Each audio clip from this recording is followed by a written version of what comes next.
Hey guys, we're back here, Riffs and Rhythms, episode number 3. It's Paul. And Kevin. All right, so guys, hopefully you liked the first 2 episodes we dropped there earlier. And this is a little bit about who we are. And again, we're just catching up here for when we last left off, the last episode there where we talked about all sorts of things. Kevin's catfishing adventures, episode 2. We talked about Jimmy Buffett. We talked about, Ace's Heartfest. And so we're going to just jump back in, so we're going to catch up where we... What's been going on here, man? It's good to see you again. And what have we been doing since we last rendezvoused? Lots. I think, has it been that long? I recorded my live album. Right, yeah. Let's talk about that. So you recorded a live album there at the famous Terra Fermata, right? Yes, Terra Fermata in Stuart, Florida. Yes. And, so we basically taking the experience of the songs that we're doing, we're all kind of forged on stage. So it makes the most sense to just record them on stage. Makes sense. And one of the reasons why I love living in the future is because instead of going into an incredibly, insanely expensive studio recording facility, I can just take my little shoebox and using the UBS connector, one of those, and plug it into my pane of glass, and I've got a state-of-the-art multi-track facility wherever I go. So. Poof, there it is. Yeah, we live in the future, so. Yeah, so that was that was your first live, all original? There's going to be one cover on the CD. Okay. I figured I'd do that just because it's kind of common practice. Yeah, what the heck? That's what everyone does nowadays. We've got a few cover tunes that we've kind of made our own, and actually I think we do them better than the original artist, so I'm going to include them on. If you're going to do a cover, you've got to do it better than the original. Well, I wouldn't say better, but you've got to at least style? Add some artistic statement to it, because right. just a straight regurgitation is just not interesting. Yeah, that's true. So yeah, how was the crowd? They were there, and it was insane that they were, because the weather was bad. Some of the recordings we were doing, everybody was running from the rain. You can't even hear the rain on the recording, which is wild. But yeah, so like we literally... Wait. Did you say that you can hear it? You can't. Oh, can't. I was going to say, that was going to add some real authenticnthis, right? Well, the last release I did, I recorded it in the garage during the rain, and so you can actually hear the rain. But, this time you can't hear the rain, so that's that's a song title. This time you can't hear the rain. Oh, I'm going to write that down. That's never in Florida. You always hear the rain. You always hear the rain. Yeah, for sure. Now, there you go. Write that, pin that. Somebody... Yeah, producer guy over there. Yeah. What did I say? You never hear the rain? You never always do hear the rain? I already forgot. We'll go back and listen. Yeah. We'll rewind that. Yeah. Someone call us and tell us what I said.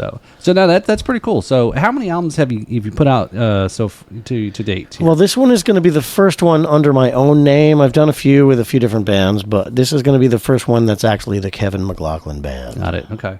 So, and all of my own songs with the exception of the one. Right. And so it's a big deal. Cool. It's about time.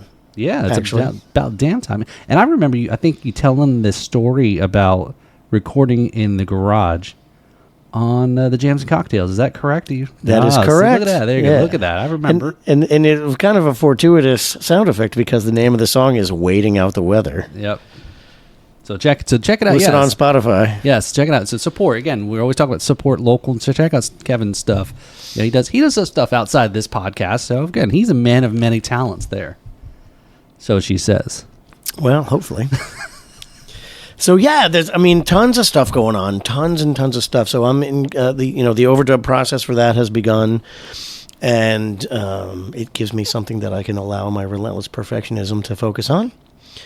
And so then just the other day, which you were there, yep. It almost didn't happen, but we were in the Treasure Coast Blues Society's International Blues Challenge, and we actually won. Can't believe it. Still can't believe it. The other bands were amazing. I just had no belief that I would be the winner, but...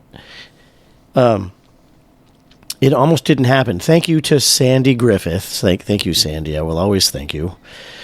She's the one who really made it happen. She prodded me for months to get this, to make sure that I was in. And so I had a drummer, and he's on tour, and he was supposed to be back on Saturday. He wasn't back until today. So at the last minute, he backed out of me. So I got a drummer, and he said he could do it. And then he said he can't do it. And then I got a drummer, and he said he could do it, but then he said he can't do it. Fucking drummers, man. That's now, I'm counting up to 3 now. Say they and get then cold feet. And then I'm like, well, it's not cold feet. It's other shit to it's do. a time commitment. Yeah. Not everybody, a lot of great drummers in this area, and they're all busy. So I just gave up. I'm like, listen, I'm not going to play. It's a sign from beyond. It's just not for me. So, like, this competition was on Sunday, and on Friday, I was talking to a friend of mine, and he was like, yeah, I'm playing a show tonight with this guy, Dean. I'm like, Dean. So I go, Dean. I'm like, Dean, I need a drummer. And he's like, dude, I'll definitely do it. He and his wife both answered the phone, and they're both like, heck yeah. Heck yeah. And so now the idea is to get as many people onto kmblues.com to see the pictures, to see the story, to become involved in what we're doing, because the big deal now is we've got to raise the money to get ourselves to Memphis, Tennessee, play on the national stage in the big spotlight against, all of the big burly hairy blues men and women, and see how we do there. So how many bands is you going to be competing against? I have no idea. Millions. But a lot, yeah. It's bands from all over the world to come it's- and converge on Memphis, Tennessee. It's Memphis, right? So that's like one of the blues capitals of the world, right? One of the blues. Yeah, and there's- if you're a blues aficionado, which there are many, Right. the place you want to be is Memphis, Tennessee on Beale Street, January 16th through the 20th, 2024. Because all of the hottest up-and-coming blues artists are going to be there, and me. Oh my God! Yeah. So that just remind me. I'll have to reach out to them and see if, again, as part of, like you said, it's raising the money to get there. You're not there yet, right? Even though if we don't raise the money, then I got to give it up to whoever can afford to go. Right. So, Yeah. So let's not make that happen. So yeah. So we're going to raise the money. It's kmblues.com. Okay. And there is a page on there where you can click the donate now button and support an up-and-coming artist. Click the link right here. Right here. Yes, right there. Wherever we stick it. Hey now.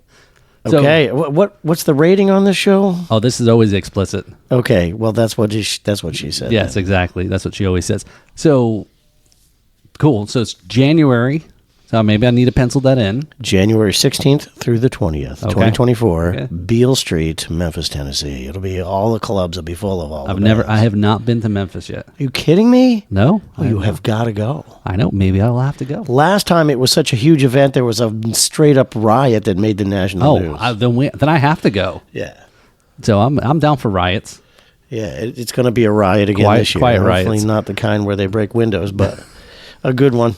So yeah, I've been in Nashville, and that's about it. So that's about as extent of my Tennessee trip, or my knowledge of Tennessee. So, yeah. Well, Nashville is kind of in the middle-ish. Memphis is all the way to the west end. I just got in a plane on Spirit Airlines from Fort Lauderdale and just flew there, so I have no idea. Sure. What airport is in Memphis? MEMPH airport. I don't know.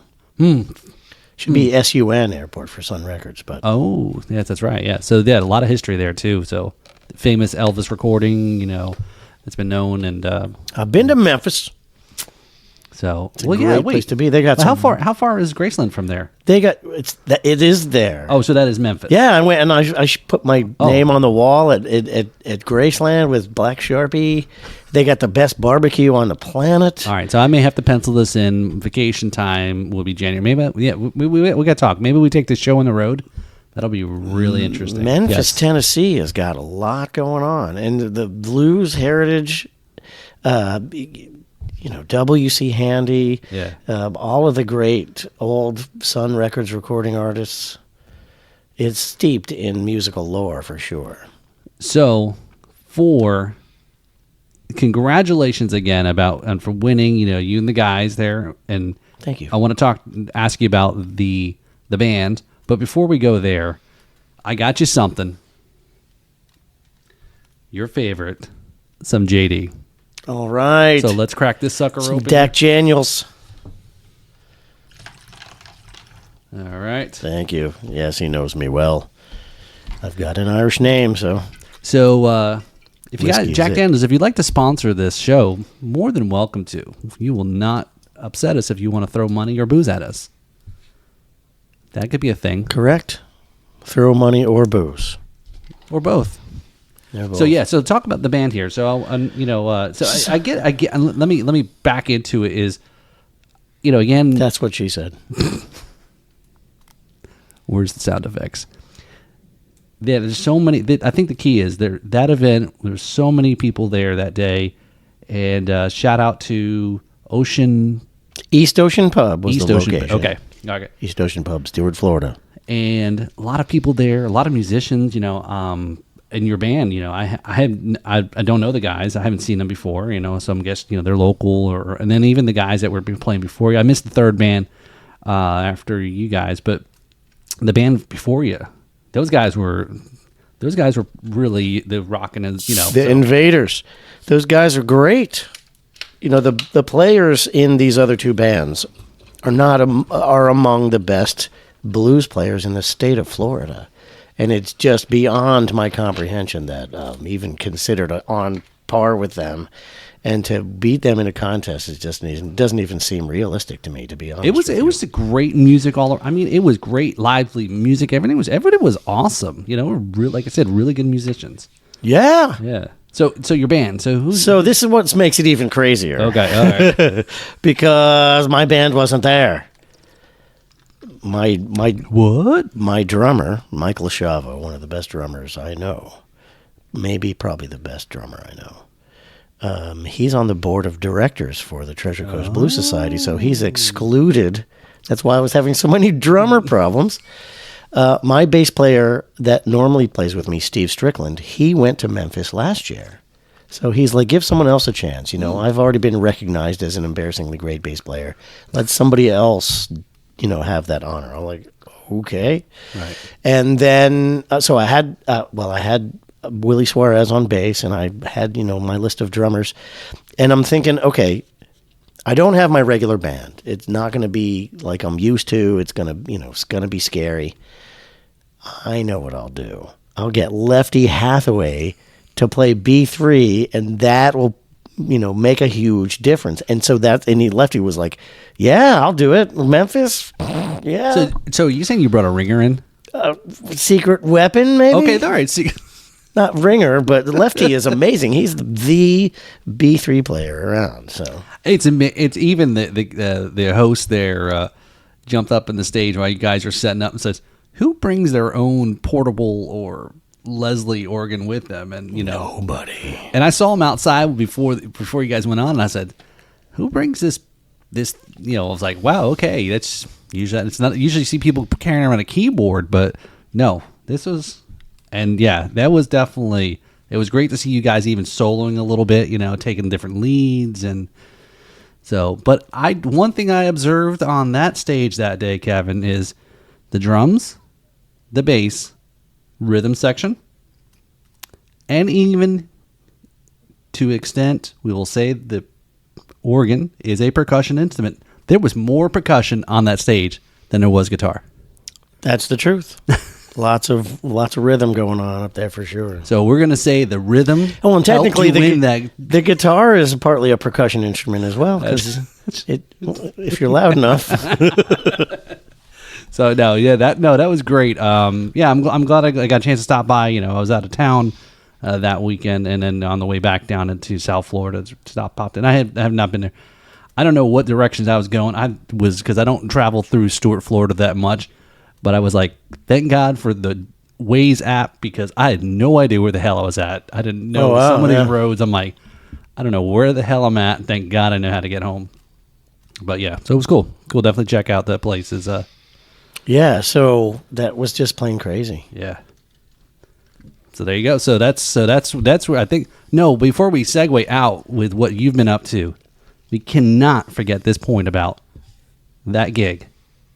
The fucking jacket. You've got to see this. We'll post some pictures of this jacket that Kevin was wearing. This guy looked like a badass. He looked like, it could have been like a fill-in for ZZ Top or something. Was it velvet? Was it a velvet jacket? Is that what it was? All right, so there's a story behind the jacket. He's got his sunglasses on. He looked the pure rocker guy, blues rocker guy on that stage. Yeah, so we went to the pizza place was doing a charity that afternoon. So it was like buy pizza, help children's education. So we were eating a lot of pizza.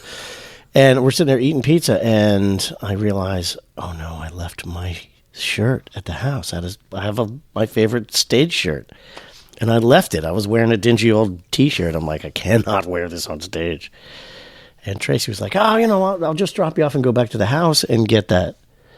And I'm like, no. Apparently, this is how it's supposed to go. So this is how it's going. We were in St. Lucie. Here it is, folks.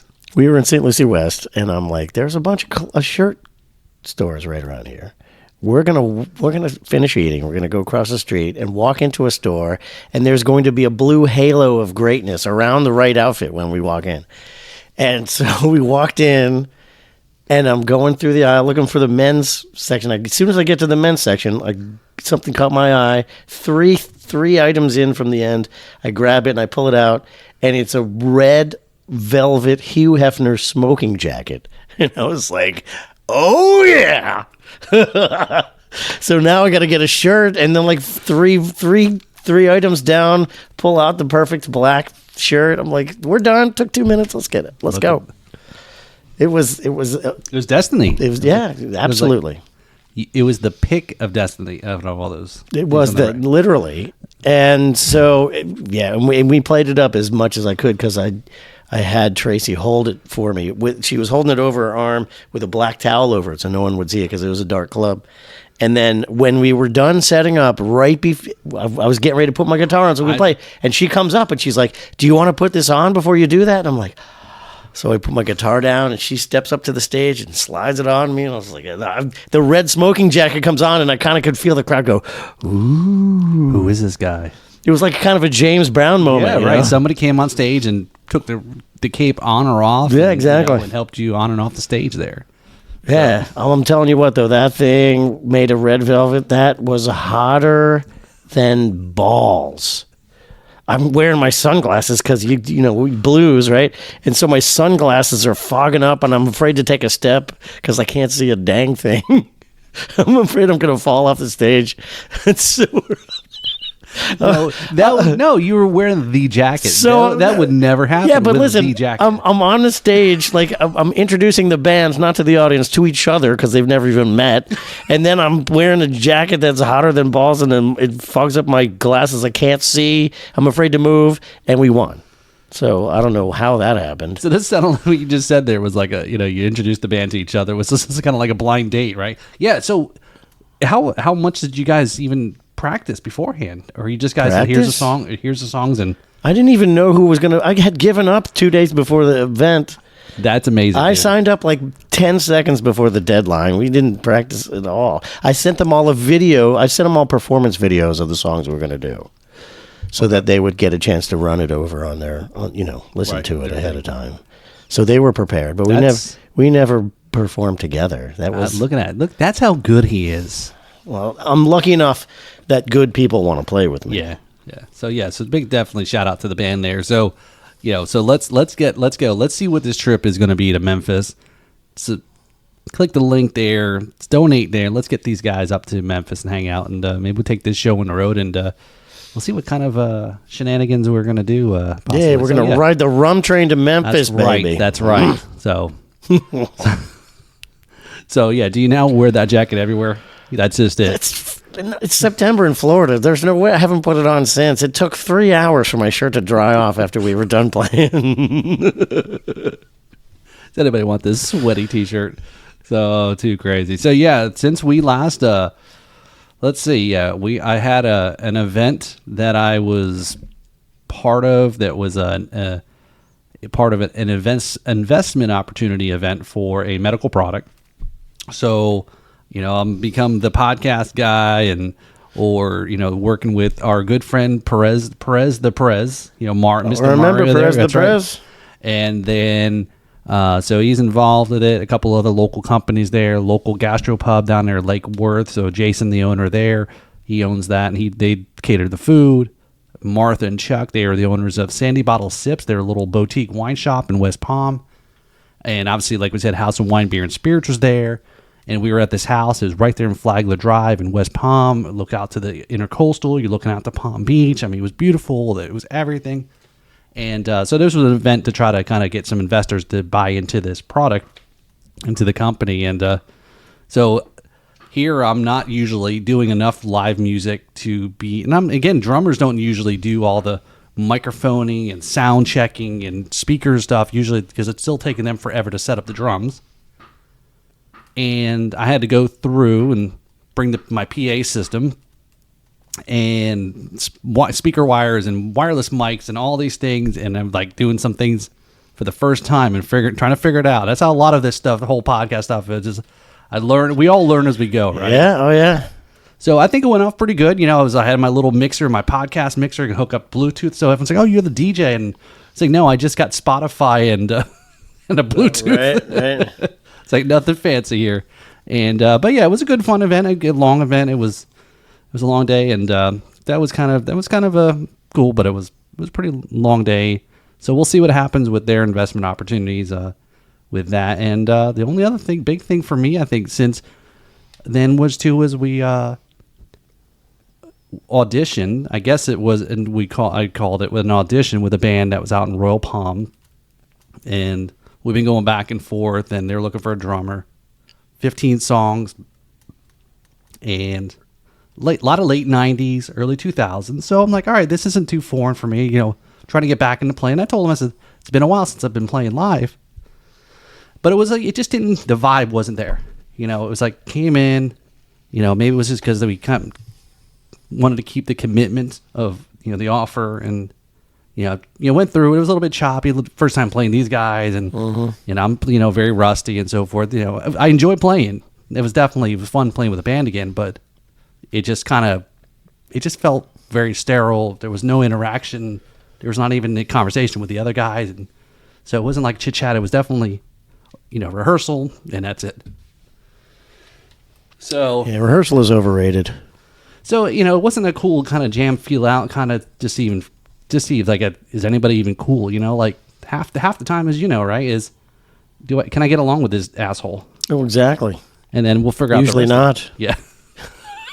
And then we'll figure out the rest. So I don't think that's going to pan out there, but it's all right. I had a good time, and, met some, new people, played some new songs, and gave me a little bit of motivation to get back into it. So awesome. Well, I've seen you play drums. You're great. Thank you. You should definitely be playing live. Thank you. I'm getting there. If I can't stop doing too many damn podcasts, whether it's Riffs and Rhythms or Drums and Rums or This is Palm Beach, a new one we're going to do, and more to come on that stuff. But again, this whole podcast network that we're going to be all working across the board. The family of podcasts. The podcast, the podcastiest. We're the podcastiest of all the podcasts. That's right. No question.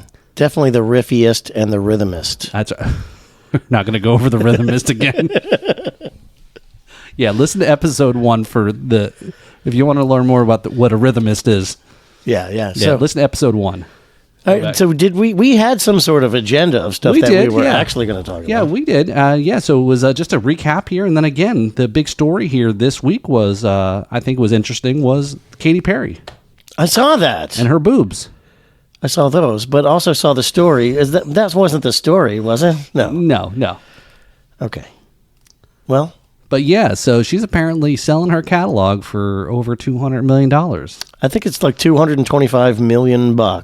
What, like she put out 4 albums in the late 90s and early 2000s? I guess take the money and run, right? Like they say in that song, right? Well, artists, we have the both end, the short end, like both ends of the stick or the short end for us, because, the whole thing where if you don't get paid, you can't continue your art. But if you do get paid, then you're a sellout. So they call it a business for a reason, the music business.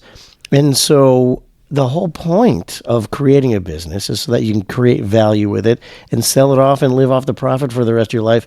Now, Paul, let me ask you this question. How old is Katy Perry? Like 30? I don't even know. Yeah, she's got to be in her mid-30s. She's younger than I am, that's for sure. And but at your age, Paul, which, you're way younger than me as well. If you could take a cool 2.25 mil for the resulting value of your life's work and like not work for the rest of your life, would you do it? Of course. Well, then there you go. That's what she's doing. And apparently she started a family with Orlando Bloom. Ladies, how many of you want to live the rest of your life with Legolas? Yeah, that's right. That long blonde hair. Yeah, or what part did he play in the Pirates of the Caribbean? Jack Slocker. What? No, Jack. No, not Jack Sparrow. His name was that guy. Yeah, the one that got the girl. The British girl, yeah. Keira Knightley's guy. Keira Knightley's guy. Yeah, that's Orlando Bloom. That's all I was paying attention was Keira Knightley. He was the good guy in that movie. I mean, every woman watching this would, sure, would take their $2.25 million and go hide with Orlando Bloom for the rest of their life. Absolutely. So you sold. Now, I guess what I didn't read was if she had sold only those four in any future. So it's kind of like, if you sold a business. If you sold your business, you built it up, and then you sold it, and then you go start another business. No, the way I read the article, it was that just the existing stuff that she's done. So it's not like she couldn't do more music. Yeah, but think about it. With $2.2 million, $2.25 million in your pocket, you could probably eke by for the rest of your life. Oh, for sure. And anything that she does do, she's going to be able to make all that money. And it's a Hollywood marriage, so like in 6 months she's going to divorce Orlando and get half. So she's going to be doing really well. Which hopefully that doesn't happen, but that's typical. Well, yeah, because she was doing not The Voice, one of those shows, right? She was on TV. She does one of those. Was doing one of those shows, The Voice or The Masked Singer, one of them anyway. But yeah, she's got other opportunities to keep making more and more money. Hey, kudos to. I guess now that more are doing it, whether it was Bob Dylan, right? Bob Dylan did it. Right? Why not? A boatload, a lot more money again. But Bob Dylan's catalog is 10 times larger than hers. Well, that's by since far. the '60s, right? Yes, but he's a bigger. One of the most renowned songwriters in American history, right?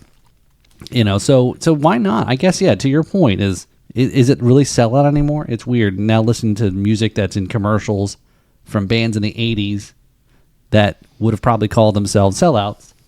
It's like, hey, go for it. Get that money, man. Get it because nobody else is going to, you may not get your opportunity. Yeah. That's right. So take it. Go for it and run, man. So go ahead. Good for you, Katy Perry, there, and your, we support your business decision, Katy. That's right. So, because you know what? I would kiss a girl and I would like it too. Oh, is she the one that sang that song? That's correct.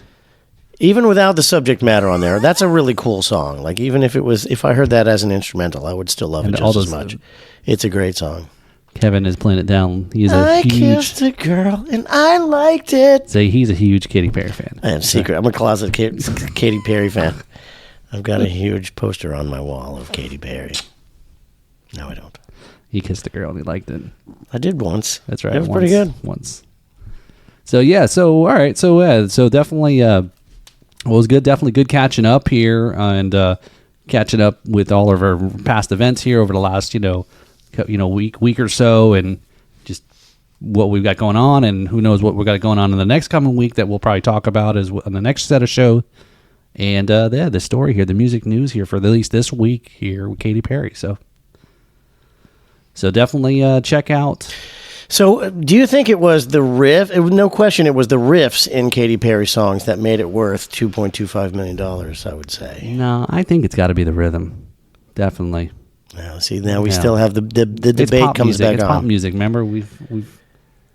All right. Well, stay tuned to the next episode here. We're going to give our riff and rhythm on a. Wait, what do you guys think? What do you think? Oh, is it the riffs or the rhythms that made Katy Perry's music catalog worth $2.25 million? I say riffs. I say it's rhythm. So definitely let us know in the comments there in this video here. Do you think Katy Perry is more about the riff in her songs or the rhythm? I think the rhythm. It's the riff. No, because nobody ever would want to kiss the girl, not listen to that music there, the beat. Yeah, but that song has the same rhythm as like hundreds of other songs. It's a unique riff. That's just the one song. Oh, that's true. Are we saying all of it? We can say. Are we that saying it's all true. $2.26 billion that she got is all about the riff? No question. Anyway. All right, folks, there. Thanks for tuning in. And this is Riffs And rhythms. All right, there. This is Paul and Kevin. Thanks for tuning in. Don't forget to support us in the subscribe, follow, rate, review, all that good stuff there. That's how we grow and more people learn about it. And also support there. Go check out Kevin's link at kmblues.com. All right, so this is Paul again, and this is Kevin.